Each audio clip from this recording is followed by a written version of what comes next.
Now, Alexandra has some questions she wanted to ask. What questions? She wanted to know about the tightening in her bladder when she does masturbating Mm-hmm. and where that comes from Mm, and what we can do to clear it. yeah. So this is a contraction, essentially, of it's not letting go. Mm. It's there's still something, an idea that's kind of holding her to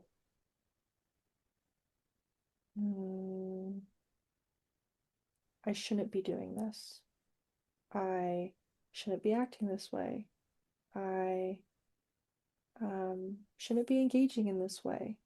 And it's like, just let your body do what it is doing, you know? And I think she gets confused because she thinks that her mind is telling her body to do something, and it's like sometimes your body wants things. And she has this idea that like like the mind or like the soul or um it's really just her mind, but that it has some sort of agency over the body Mm. and that it should. And if there's something that's going on, we will tell her through the body. She'll know. And she questions us all the time, but it's like there's like a certain fluttering feeling or a sensation or something. It's not that it's bad. It's just a cue of like, hey, this is, to pay attention to this because you've traveled off with your mind with an idea, okay? An illusion of how things should be or something like that. But there could be an easier and more natural flow kind of way. It doesn't mean you still can't do that, but we just are kind of perking up the ears, like, Mm. hey, wait a minute. Is there another? Should I? And that's just kind of that pause of like, okay, double think or like double check, you could say, and make your decision. No, it's neither wrong. Um, but when it comes to the bladder, it's like the mind still really gets in the way of this like natural experience or phenomenon or like desire, you could call it. And I think to look at it just from like a place of curiosity, like what's my body doing? Yeah. Um, yeah, is a good way to not only stay connected to the body and not kind of float off a little bit into the mind, but also in some ways to learn from the body because that's what a lot of her work is. And so, like you've said, there's this like entire universe inside of us. And it's like sexuality is like one, it's like Venus, it's like one planet, and you're like peering into it, like, what's there? You're like, oh my God, there's all these beautiful flowers, and like, look at like these mountains over here, and look at the way that the sand like goes, and so you're like tracking your own flow of desire and of um the body experience like from that perspective. Like you're marveling, is that the word, at it? Yeah. So yeah, don't let the mind go there, and that's where like the strange kind of attachment comes in of like making a story out of things. um and that's a good way to like return to your own sense of power and um not losing it or like kind of sending it away, um as a metaphor, is to stay with your body and your own experience and what you're feeling, actually. Yeah. Do you have any tips to how to get her mind to shut that off? Or is there anything we can release today to help that? Mm.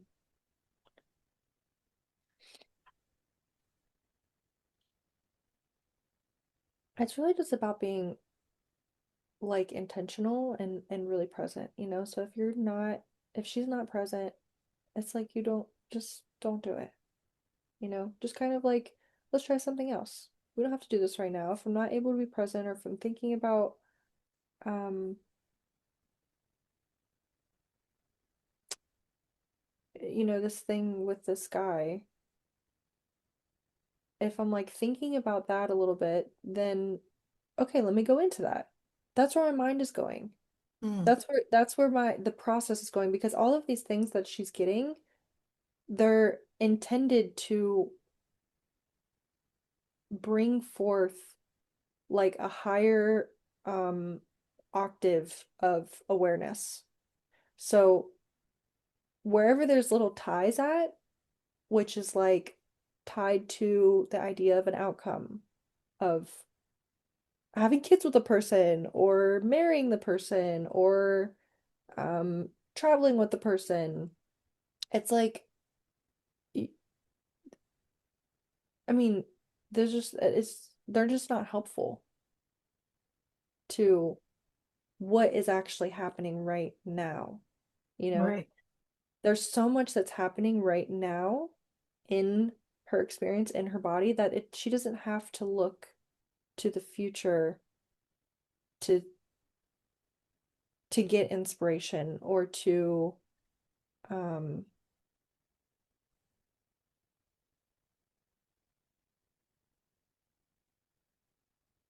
to fill her time even. Right. There's things to look at and it's not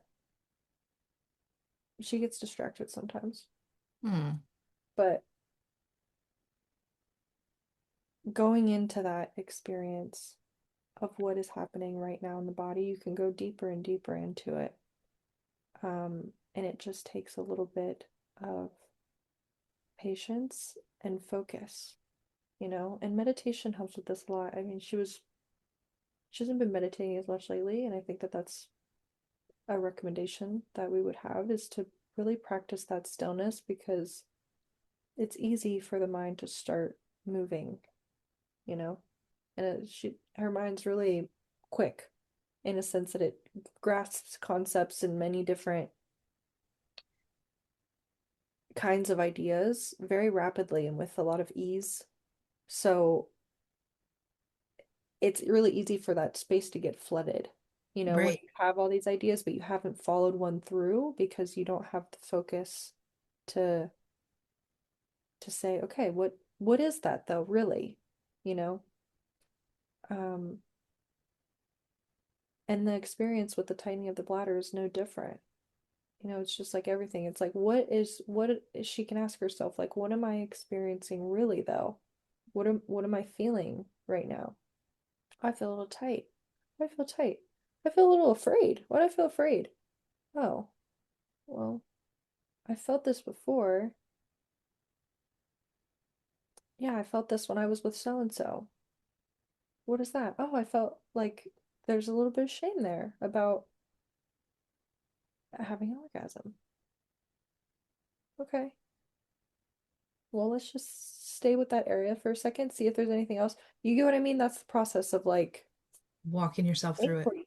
Yeah, yeah. And that because we can of course do work, but the process of her doing that is how the book begins to form these ideas because it's not just her experience, but she's revealing a process of inquiry that allows someone to really know their body and their experience Hmm. and not feel disconnected from it because she's been very, very disconnected from her experience throughout her life because she's many stories and things from the outside and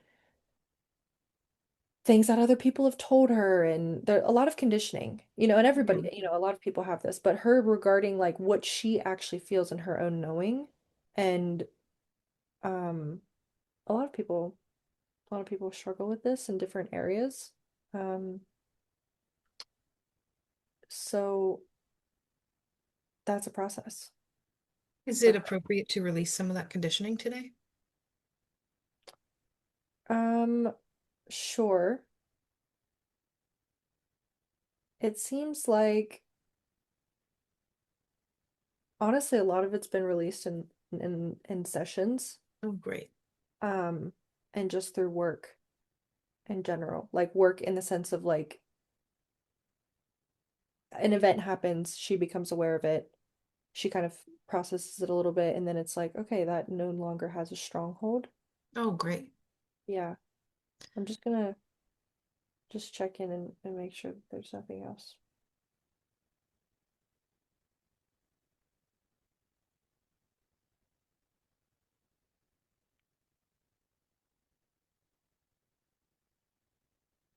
Yeah, I think the only thing was like, and this is something that she'll have to work with us on, but really coming back to the present, Hmm. and there's a lot of different ways to be pulled from the present. Um,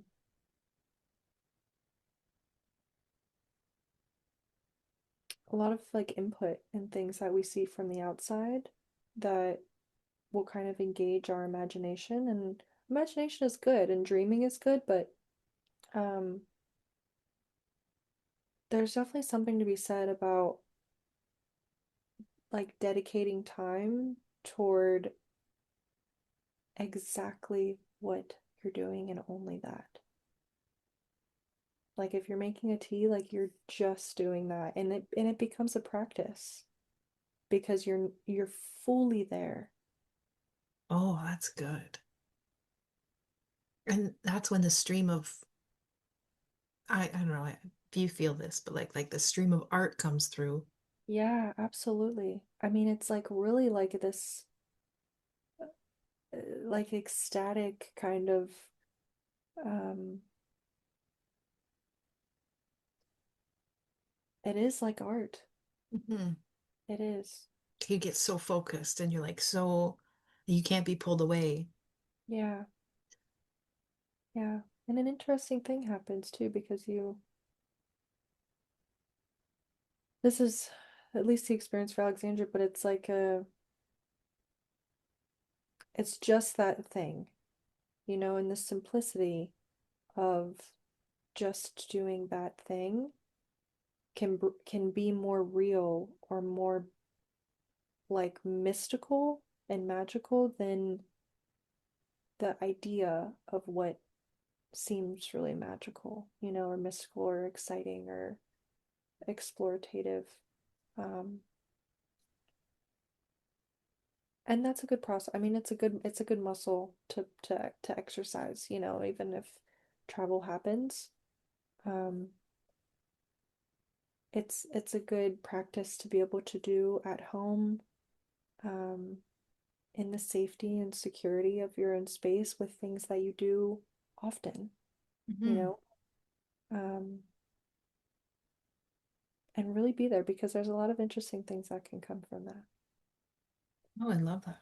I'll take that advice too. Mm.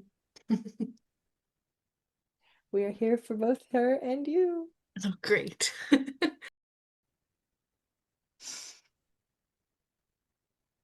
She also wanted to know about the left foot goes numb when she orgasms. Mm, Is that like just a specific her thing? Because sometimes I feel a weird thing in my foot. I don't know if it goes numb, but yeah, yeah. So the bottom center of the left foot is where spirit actually enters and exits the body. And not spirit in a sense of like your soul, like you don't lose your soul, but yeah. you lose energy through that point, and you can also like receive energy through the point. Oh, Um, okay. so energy can actually be exhausted or expressed through that point, if it's moving, circulating really quickly around the body, as it usually is in arousal, um, it can be an exit point. It doesn't mean that it's a bad thing, um, but typically if the energy has reached that point of the body, it means that it's not being moved properly. Oh, Um, so it could be like approaching orgasm too quickly. It could be not grounding enough in the body. So maybe there's like a thought or an imagination or a fantasy that's kind of mhm. guiding the session, we can call it. Um, if it's not grounded enough in the physical body, that's how the energy will, it almost kind of rebels, or it like, um, what's the word I'm looking for? Um, it's not responds, it's reacts or like to to I can see it. It's like a reject, yeah, like like an eject out of a. yeah, yeah, it's trying to balance. I don't know how to regain balance, so it pushes the energy down so that way the body can ground again. Okay. Um, and yeah, it is like an ejection of energy. So it just makes you a little bit more tired. Um, it's not like, you know, the end of the world, but um it's something to work with and to Yeah, we're see. working on bringing the energy back in and up and Yeah, around and yeah, yeah. When she's working on this, and yeah. it's a process. It takes time. Um, Okay. So keep reading that book. yes, the book is great. There's other resources that she'll keep kind of discovering as she moves along, and it's just finding the right practice um for each individual. So sometimes you have to test different um practices. Sometimes there's different practices at different times. Um, Sometimes it's just like taking a little bit more time before to kind of meditate or ground or breathe, um, which can be difficult in that state of arousal, right? Because you kind of have to cool the body back down off Mhm. and then kind of rebuild from that place. But if you start because there's maybe something that you see or something that you think of or you're exposed to, and it kind of brings you into that heated arousal space, the water still needs more time to heat up in your Right. body. So, um, sometimes it's just more time, Mhm. and um, women need more time, Yeah. even though other systems do. So, um, I know we've been somewhat conditioned to think that it it can be quick, like or it can be or it should be or but it's for to have the kind of experience that Alexandra's looking for, there's more time that's required and patience, and stillness and presence to to really be able to watch what's happening because otherwise an orgasm happens like this and it's over, you know. Yeah. Like if I watch porn, the energy's just gone after. Exactly, Like exactly. never Yeah. again. Like Yes, yes, yes, it's gone and then it's really gone. Yeah. where does it go? It could just goes out into the earth, into there's mm, so even the space that humans perceive as space is it's almost like the difference between water and air. It's like there's one that's even less dense or in the middle. Okay, it's in the middle. Oh, okay. Okay. So it's like there's still matter there, and that's what this like the Chinese express this very well. They call it like the force field of qi, essentially. There's a name that they have for it, but it basically describes this. the atmosphere that's within, contained within, it holds all of this energy. Okay. So all the like the bad stuff that we were talking about, Yeah. that gets maybe sunk, it sinks down into the earth, Oh, okay? okay. Or it circulates. So depending on where it is in time and space, what it needs, what its action needs to be Right. doing, if it picks up to somebody. So It's it's like walking into a dusty room it is like walking, and yeah. there's dust all over the floor and then it Yep. gets stirred up. Mm-hmm. Mm-hmm. Okay. And you can see the particles floating in light. It's very similar to that. Yes. Good. Okay. Okay. That's awesome. So that's where the energy goes. And then, it's not that you can really go out and grab it or really see where it's gone. I Um, thought maybe they but were siphoning it away or yeah. No, it's not being siphoned. okay. Um, as far as we can tell. Um, This guy, because like sometimes I'm at his house and I feel like it's just a whole room of love, and then but at my house I feel completely different. mhm.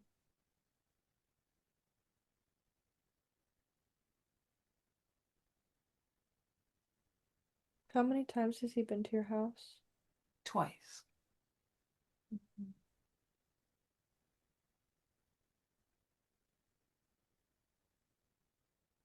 I don't think he's a very good match for me, but I just wonder what the different, like what is happening there. Yeah. The boundaries in your home are your boundaries, but they're a lot stronger in your home because they've Mm. been established, because you've sent energy of your boundaries and thoughts and feelings, and you've interacted with all of the items in your home there and sent your energy into them, um, and your intention and your voice, your um, speech, your hopes, your anger and fear, and Mhm. um, your environment is the container for that.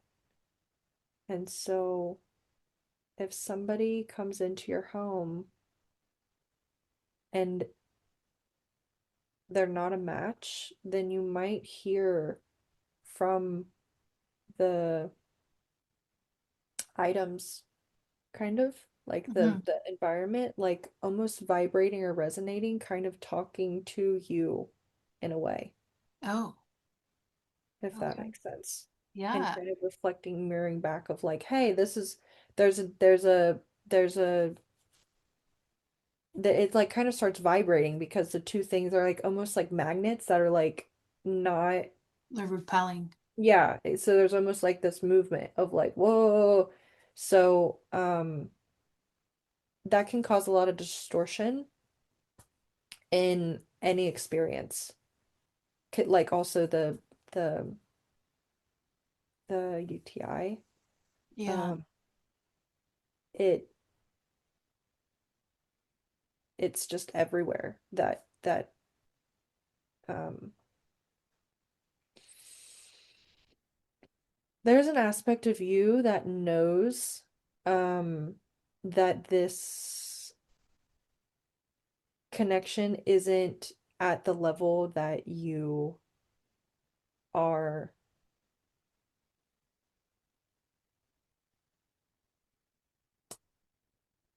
I don't want to say like worthy of, but Emotionally evolved too. yeah. Okay. Interesting. Okay. So yeah, there's a part of you that knows that, and um sometimes in new spaces, um there can be a little bit of an opening or a softening because the soul is getting new input and experience, and the body might not be as contracted or mm, as bound, like with boundaries, you Hmm. know. Um, it has nothing to do with the items, Oh, as okay. far as I can tell. It's just it was your experience of them, right? That Hmm. and your perception of them and the novelty in a sense of that experience. Um, because it's a new space, you're more open, essentially. Um, and maybe let less of mm, your identity, not as like an ego way, but just of like your boundaries, Yeah. basically, right? Like your identity kind of creates your boundaries, and so your Yeah. boundaries are a little bit more open in this new novel space. But in your home, it's much more established, it's much more firm, there's more, um, yeah. It's So, set here. yeah, it's set and it really knows. So it's actually not a bad idea to bring people into your home, um, that you would consider being in a relationship, a romantic relationship, or being intimate with, Oh, um, okay. and just really like tuning in to the space as you have them there of like what the space says about them. Yeah, okay. Yeah. All right. That's Yeah, and if awesome. you want to get little like I don't know, I'm seeing like a talisman, something that you would use that you almost like an item, like as if you were like muscle testing or something, but you can get items in your home that you can kind of have around the house and just see how they respond with people in them if you want certain items, if you're like um just to help read a little bit. Hmm. Yeah, and just kind of see if it's just as something as an external thing, if you're ever inside like wondering how was that experience or if you're confused ever. So, Oh, that's a good idea. Then I could like touch that object and it'll tell me. yeah. Yeah. Oh, okay, great. Um, she also wanted to know what are the best things to look for astrologically for information. Mm.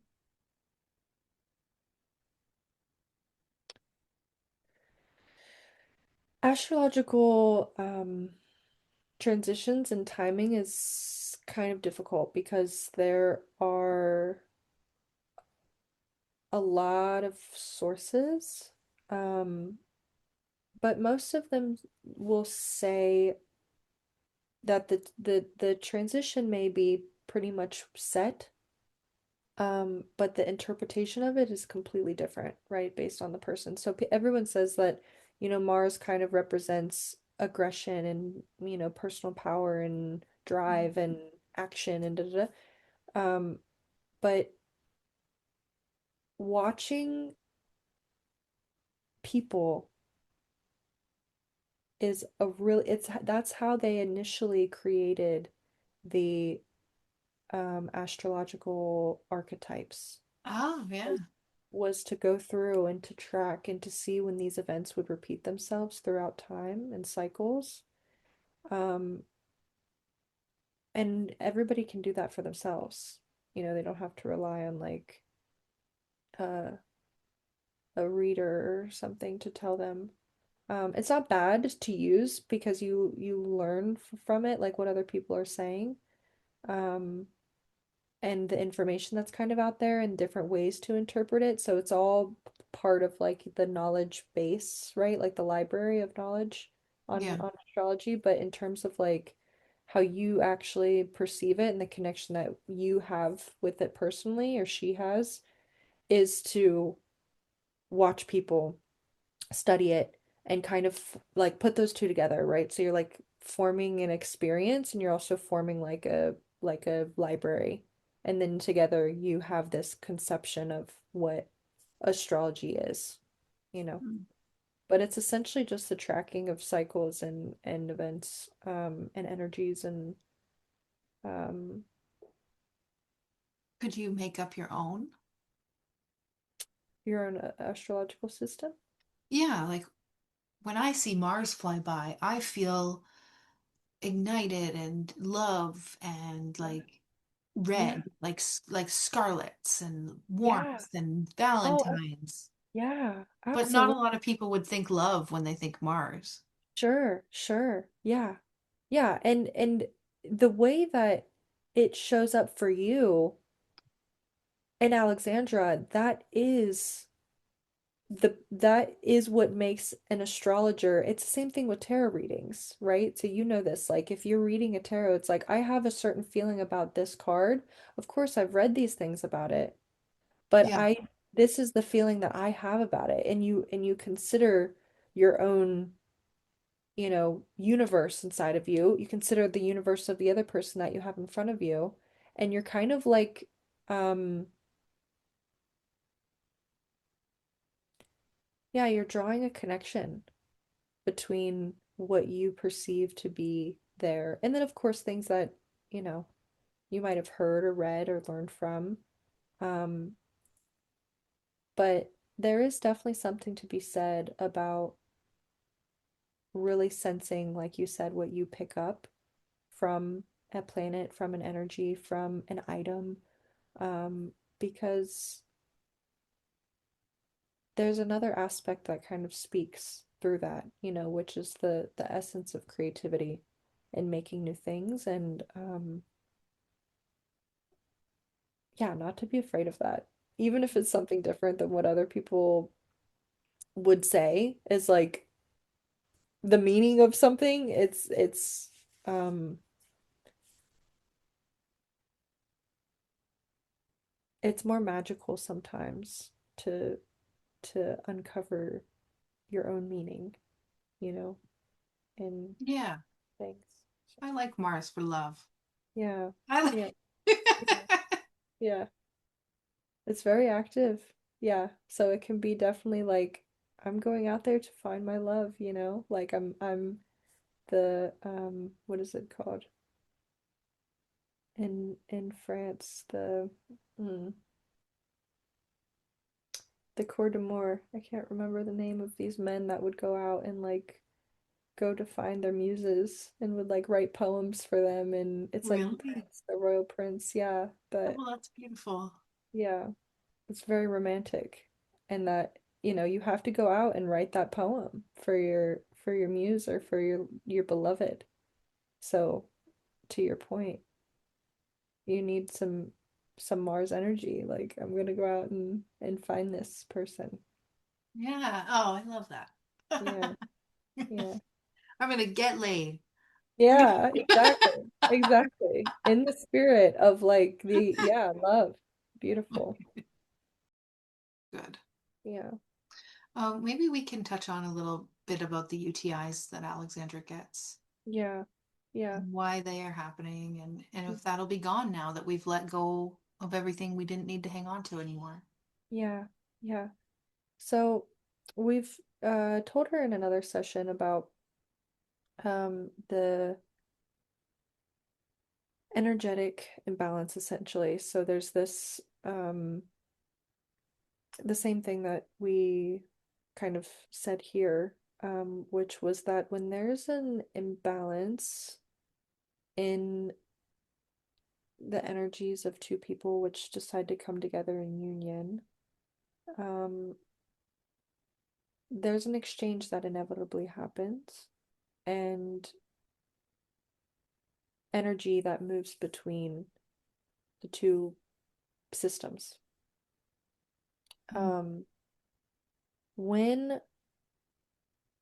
the same energy that goes out of a person, we didn't explain it quite in this way, but when the same energy that goes out of someone um isn't a match for the energy that's going back in, then it creates a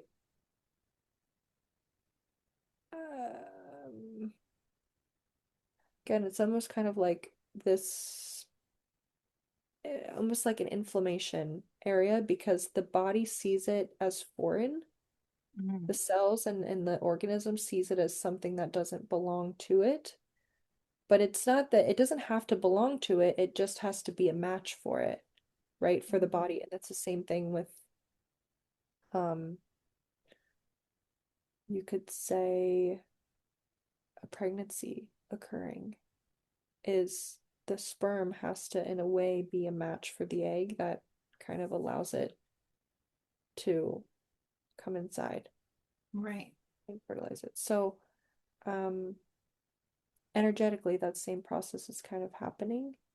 And when it's not a match, the inflammation arises, the attack on the system arises, and the body wants to get out that Mhm. energy that it's absorbed. So like what happens with me and that guy? Yeah, Okay. yes, yes, it's the same thing. The body wants to get out that energy, Okay. um, Is because that it, energy out of her now? yes, Okay. yes, yes. She doesn't have any of that in her now. Um, it was a long clearing process and has been. Um, but it's just important to just really be mindful, and it won't be hard for her. It's just tuning in to what she's feeling. Um, and this is the case for any woman, you know, it's just to really like feel into, is this something that I actually want? Or is this something that, is there any part of my body that tells me that maybe this isn't the right person? Even if it's the right thing, like I know that I'm feeling this, you know, desire and longing and arousal and Hmm. whatever the key, you know, string might be kind of pulling you to somebody, Yeah. it's